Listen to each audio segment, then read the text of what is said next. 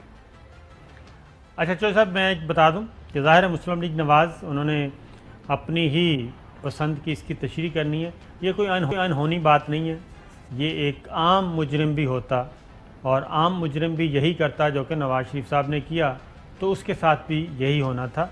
اور رائٹ یہ ایسی بات فضول، اب معاف کرنا، اپنے لوگوں کا حوصلہ بڑھانے کے لیے انہوں نے یہ کر دیا، انہوں نے وہ، بھائی انہوں نے کہا تمہاری سزائیں بحال ہیں، تم آؤ گے گرفتار ہو جاؤ گے یا تمہیں گرفتار کر کے لائیں گے، اس صورت میں اگر ان اپیلوں کو پرسو کرنا چاہو ایک درخواست دے سکتے ہو جی ہاں میرٹ پر۔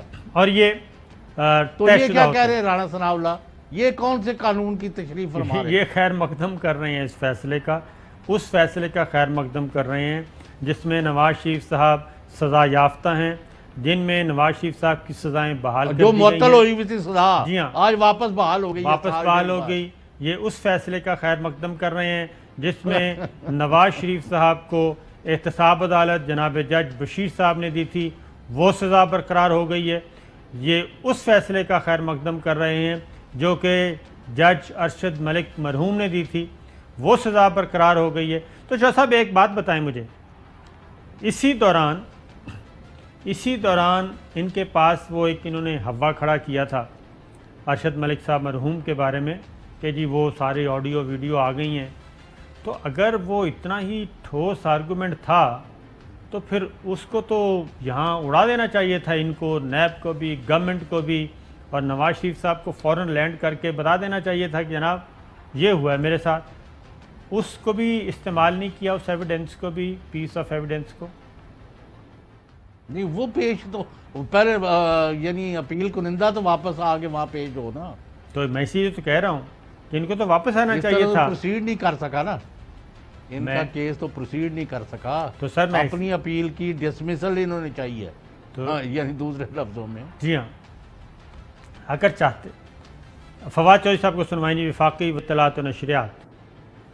بہرحال اس کیس میں انصاف کو فتح ملی ہے، اور اب نواز شریف جو ہیں وہ بھی ایک مفرور کی حیثیت رکھتے ہیں، ان کے اوپر جرمانہ بھی ہے جو وہ ادا کرنے کو تیار نہیں ہے، اور مریم نواز یہاں پر ہیں، اب ان کی اپیل میرٹ کے اوپر چلے گی، اور مجھے یقین ہے کہ انشاءاللہ اس مقدمے میں مکمل انصاف ہوگا، اور پاکستان کے لوگ دیکھ سکیں گے کہ جب یہ جو ان کے بڑے بڑے حکمران ہیں وہ جیلوں کے پیچھے ہوں گے اور یہ جو انصاف کے تقاضے ہیں یہ پورے ہوں گے۔ یہ تھا حکومت کا رد عمل۔ تو چودھری صاحب اب اس کے ساتھ باقی جو ہیں کیپٹن صفدر اور مریم صفدر صاحبہ، ان دونوں اپیلیں جی وہ سماعت شروع ہو جائے گی کچھ ہی دنوں کے بعد۔ ان کے مقدمات الگ کر دیے گئے ہیں، نواز شریف صاحب کا الگ کر دیا گیا ہے۔ اب اس میں ان کی اسٹریٹجی یہ ہے کہ اس میں یہ پورا زور لگائیں گے اور کوشش کی جائے گی کہ احتساب عدالت کی طرف سے دی گئی سزا کو ختم کروایا جا سکے، اس آرڈر کو سیٹ اسائڈ کروایا جا سکے، اور اگر وہ ہو جاتا ہے تو پھر اس کی بنیاد پہ نواز شریف صاحب دوبارہ سے میدان میں اتریں گے اپنا مقدمہ لے کے۔ یہ ہے ان کی اسٹریٹجی. وہ کہاں سے سیٹسفائیڈ ہو جائے گی؟ اس میں تو جال سازی سپریم کورٹ آف پاکستان میں ثابت ہو گئی ہے کہ انہوں نے کہا میرا تو نہ پاکستان میں نہ دنیا میں کوئی ہے، اور اس کے بعد وہ ایمن فیلڈ والی کا اور باقی بھی، اور یہاں بھی جائیدادیں وہاں بھی، اور ٹیٹیاں، یہ سارا کس کے اندر آتا ہوتا ہے؟ میرٹس پر مریم کا کیس بہت ہی کمزور ہے. صرف ایک خاتون ہونے کے ناطے ان کو تھوڑی بہت رعایت دی گئی ہے ایک دو جگہ. اس کے علاوہ ان کا کیس کافی، بلکہ نواز شریف کے کیس کو بھی مریم کے خلاف جو ایویڈنس تھا اس نے اس کو زیادہ اسٹرینتھن کیا ہوا ہے. بالکل ٹھیک ہے. اب نواز شریف صاحب کی میرا خیال آواز تو سنوا سکتے ہیں، اگر ان کو دکھا نہیں سکتے. ایک کیمرہ کی طرف سے موجود ہے کہ آپ کسی بھی مجرم کو ذرا وہ نہیں پیش کر سکیں گے، تو ذرا سنائیے گا یہ کہ انہوں نے بات کی تھی. نہ نظیر ہے، نہ اپیل ہے، نہ دلیل ہے، نہ وکیل ہے. نہ نظیر ہے، نہ دلیل ہے، نہ وکیل ہے، نہ اپیل ہے. تو پورا موقع دیا گیا، لیکن نواز شریف صاحب نہیں آئے کورٹ میں، اور اب میدان سجے گا جی مریم صفدر صاحبہ اور کیپٹن صفدر صاحب کے لیے. تو صاحب ایک اور دلچسپ چیز آپ کو سنوائیں، اور وہ ہے حمزہ شہباز شریف صاحب. جو صاحب آپ کے اکاؤنٹ میں کبھی کسی نے پیسے ڈالے؟ نہیں، اس نے ہی بھیجے نے جس نے دینے تھے مجھے. کبھی اس کوئی طرح آئے ہوں کون پیسے بھیجتا آپ کو پتہ ہی نہ چلا ہو، اچانک آپ کو پتہ چلا ہو جی ملینز آ گئے اور ملینز چلے گئے، کوئی ایشو نہیں ہے؟ نہیں، وہ بعض اوقات ہوتا ہے کہ بینک والوں سے غلطی سے آپ کے اکاؤنٹ میں جانے کی بجائے وہ میرے اکاؤنٹ میں چلے گئے، تو وہ پھر اس کو انٹری کو ریورس کرتے ہیں. لیکن جو صاحب یہ اسی دن ہی کر دیتے ہیں. ادھر تو 25 ارب روپیہ ہے، اور آج حمزہ شہباز نے میں تو یہی کہوں گا کہ انہوں نے اقرار کر لیا کہ 25 ارب روپے کی منی لانڈرنگ ہوئی. 25 ارب روپے ان کے اکاؤنٹ سے ادھر ادھر ہوئے، لیکن ان کو نہیں پتہ چلا. تسلیم کر لیا ہے، اور اب وہ اپنا اس موقف سے جو باہر آ کے وکلا بیان کرتے ہیں یا ان کے جو ماؤتھ پیس ہیں کہ یہ تو چینی کا معاملہ ہے، چینی کے معاملے میں ان کا کیا تعلق. کیا کہتے ہیں جی آج 25 ارب روپے منی لانڈرنگ تحقیقات، اور حمزہ شہباز شریف صاحب کے جوابات سنیے جی. حمزہ شہباز کیا کہتے ہیں؟ وہ کہتے ہیں سیاست میں مسئلے کی وجہ سے مجھے نہیں پتا کہ میرے ذاتی بینک اکاؤنٹ میں پیسے کون جمع کرواتا رہا. نمبر 2، رمضان شوگر ملز کا CEO تھا، لیکن چپڑاسی اور کلرکوں کے اکاؤنٹس میں 25 ارب روپے کس نے جمع کروائے؟ اس کی ذمہ داری میری نہیں ہے. سلمان شہباز اور رمضان شوگر ملز کے ملازمین بیرون ملک کیوں فرار ہوئے؟ مجھے علم نہیں. حمزہ شہباز، ان 25 ارب روپے میں اگر کوئی ناجائز رقوم یا آمدن آئی تو اس کی ذمہ داری میری نہیں. حمزہ شہباز، الزامات کا جواب میری قانونی ٹیم دے گی عدالت میں. حمزہ شہباز سیٹ آف قوانین اور اینٹی منی لانڈرنگ قانون 2010 سے بھی لا علم نکلے. انسداد کرپشن ایکٹ 1947 سے بھی واقف نہیں ہوں. چوہے صاحب، یہ میرے پاس فون پڑے ہیں، آپ کے پاس بھی ہے. تو آج کل تو تمام بینکوں نے بہت اچھا انتظام کر دیا ہے کہ جیسے ہی آپ کے اکاؤنٹ سے کوئی پیسہ نکلوائے یا آپ کے اکاؤنٹ میں کوئی پیسہ آئے تو یہ فوراً ایک SMS آ جاتا ہے اور بتا دیا جاتا ہے کہ جناب آپ کے اکاؤنٹ میں اتنے پیسے آئے ہیں، فلاں اکاؤنٹ سے آئے ہیں اور آپ کا بیلنس اتنا ہے، اور اسی طریقے سے کہ آپ کے اکاؤنٹ سے اتنے پیسے نکلے ہیں، وہ چیک کے ذریعے نکلے ہیں، کیش کے ذریعے نکلے ہیں، وہ کریڈٹ کارڈ کی کوئی پیمنٹ ہوئی ہے، وہ کہیں کسی گروسری سٹور پہ یوز ہوا ہے، ابراڈ یوز ہوا ہے، وہ ساری ڈیٹیل آ جاتی ہیں ود ان نو ٹائم. تو حمزہ شہباز کیسے کہہ سکتے ہیں کہ ان کو پتہ ہی نہیں چلا، لیکن مان گئے ہیں کہ 25 ارب روپے ادھر ادھر ہوئے. صابر شاکر صاحب، بات یہ ہے کہ باوجود اسلامی جمہوریہ پاکستان، عوامی جمہوریہ چین اور برادر ملک ترکی وہاں کے ساتھ اور ان کے پاکستان کے بہترین تعلقات کی وجہ سے بعض معاملات کو حکومت پاکستان اور ریاستی ادارے ان کو کھول کر باہر نہیں لاتے۔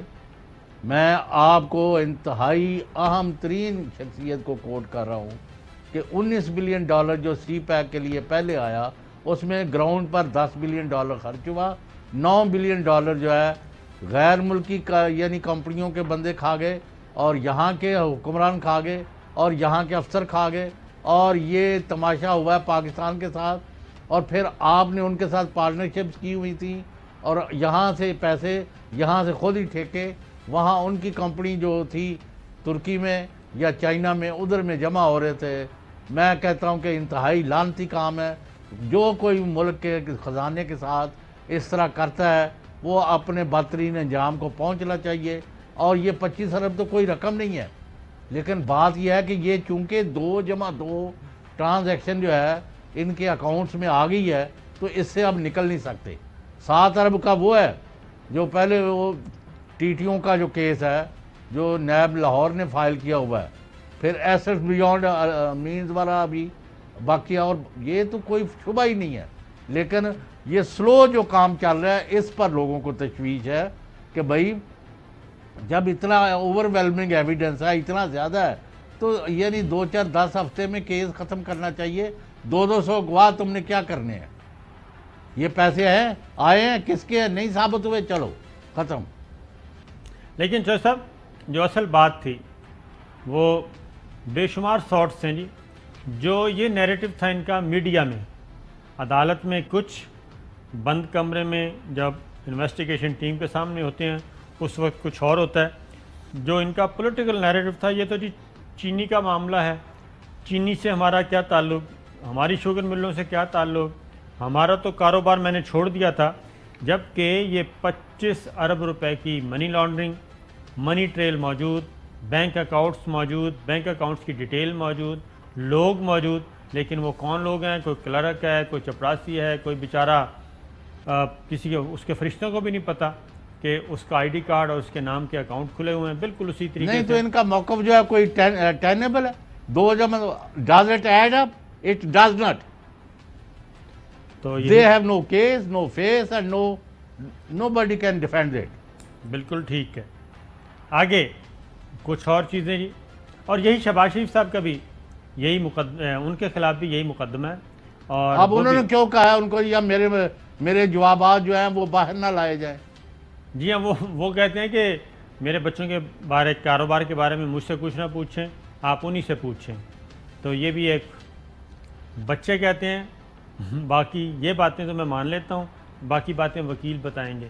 یہ اسی طریقے سے انہوں نے لگایا ہوا ہے، اور جب بلایا جاتا ہے نواز شریف صاحب کو وہ کہتے ہیں میں غیر حاضری ٹھیک ہوں، مفرور ٹھیک ہوں، لیکن اس سے زیادہ کچھ نہیں، اپیل خارج کر دیں۔ کیوں اپیل خارج کر دیں جی؟ وہ انتظار کر رہے ہیں ستمبر 2023 کا۔ تو ایک بریک لیتے ہیں، بریک کے بعد واپس آتے ہیں۔ ویلکم بیک ناظرین، ایک اور خبر بھی ڈسکس کرتے ہیں، پھر ہم کشمیر کے معاملے پہ بھی بات کریں گے۔ جیسا صاحب لاہور میں آصف علی زرداری صاحب متحرک ہیں، نہ صرف متحرک ہیں بلکہ آموں کے تحفے بھی بھجوا رہے ہیں، آموں کی پیٹیاں بھجوائی جا رہی ہیں، مینگو ڈپلومیسی جو ہے وہ شروع ہو چکی ہے، اور مزید ان کی ملاقاتیں ہو رہی ہیں۔ منظور بھٹو صاحب سے بھی ہوئی، اور اس سے پہلے سردار ذوالفقار خان کھوسا، پھر محمود احمد خان، خاص طور پہ ساؤتھ پنجاب اور سرائکی بیلٹ جو ہے اس کو انہوں نے فوکس کیا ہوا ہے، اور اب ذرا سینٹرل پنجاب کی طرف بھی آ رہے ہیں، اور منظور بھٹو صاحب کو انہوں نے دوبارہ یاد فرمایا، اور ان کو بھی میرا خیال ہے کہ کہہ رہے ہیں کہ اگلے الیکشن سے پہلے آپ بھی پاکستان پیپلز پارٹی میں واپس آ جائیں۔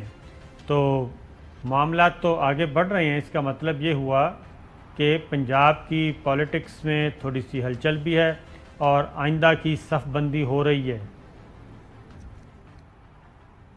بالکل ہو رہی ہے۔ اب الیکشن میں ہے ہی کتنا ٹائم، 2 سال تو ہے زیادہ سے زیادہ، نہیں سر، 1 تو سال۔ اس لیے جی جی جی وہ تو آپ بڑی دیر سے فرما رہے ہیں نا کہ بھئی الیکشن وقت سے پہلے ہو سکتے ہیں۔ جی ہاں بالکل۔ وہ تو ڈیپینڈ کرتا ہے سچویشن پر۔ میں تو ویسے عام جو آئین کا جو اور قانون کے تحت 18 اگست 2018 کو حلف اٹھایا تھا وزیر اعظم نے، 10 دن پہلے اسمبلی میٹ ہوئی تھی، ہاں جی تو اس حساب سے تو یہ جا کے 2023 میں ہی ہے. جی ہاں اگر گورنمنٹ چاہے تو کچھ دیر پہلے کرا لے. بالکل صحیح ہے. تو خیر وہ تو اب ہونے تو ہے ہی ہے نا 2 سال کے اندر اندر کسی وقت. جی ہاں تو ایک تو یہ ہے کہ ابھی تک پنجاب میں پنجاب کے لوگوں نے ایک دفعہ پیپلز پارٹی کو بہت برے طریقے سے ریجیکٹ کیا ہوا ہے. یعنی پچھلے 3-4 الیکشن جو ہوئے ہیں ادھر پیپلز پارٹی کو کسی پاکٹ سے کوئی سیٹ ملی ہے، ورنہ ایک وقت پنجاب کو پیپلز پارٹی کا گڑھ سمجھا جاتا تھا، اور 70 کے الیکشن میں بھی حکومت میں آئی تھی پنجاب کی وجہ سے، یعنی ایسٹ پاکستان کی علیحدگی کے بعد. سندھ میں تو ایبسولوٹ میجورٹی نہیں ملی تھی ان کو.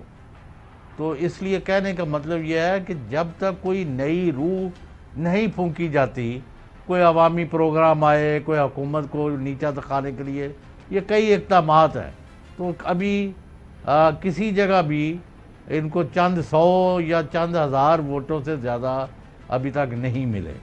اور پنجاب اسمبلی میں اس وقت پیپلز پارٹی کے 7 لوگ ہیں، 7، اور ایک اور کوئی اور آ گیا ہوگا، کوئی آزاد علیحدہ. صاحب ان کی پلاننگ جو ہے نا، منصوبہ بندی، وہ یہ ہے کہ سال 2008 والا ماڈل، اور اس میں پاکستان پیپلز پارٹی، مسلم لیگ کاف، جمعیت علماء اسلام، عوامی نیشنل پارٹی، بلوچستان کی جماعتیں، متحدہ قومی موومنٹ اور کچھ آزاد ارکان، یہ سب کو ملا کے ایک کولیشن گورنمنٹ دوبارہ معرض وجود میں لائی جائے.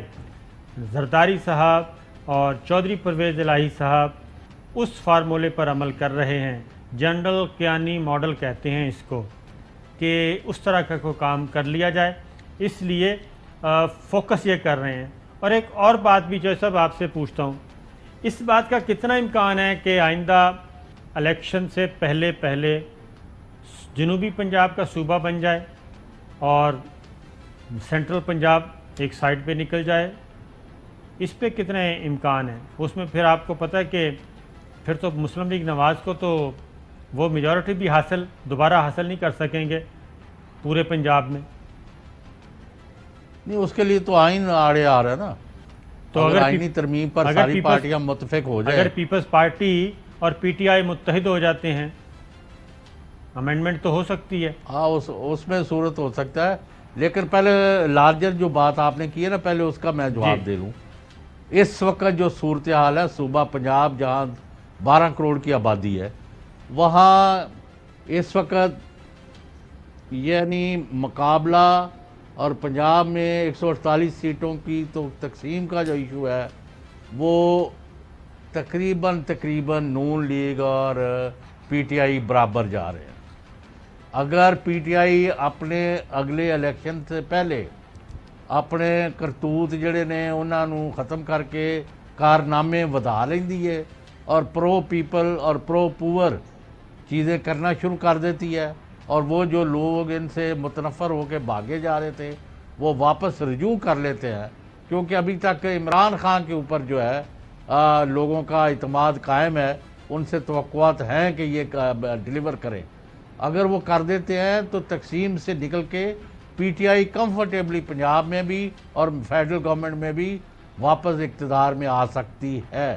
اگر آج کی صورتحال دیکھی جائے تو نون لیگ کو پنجاب میں ہرانا سب کے لیے مشکل ہے.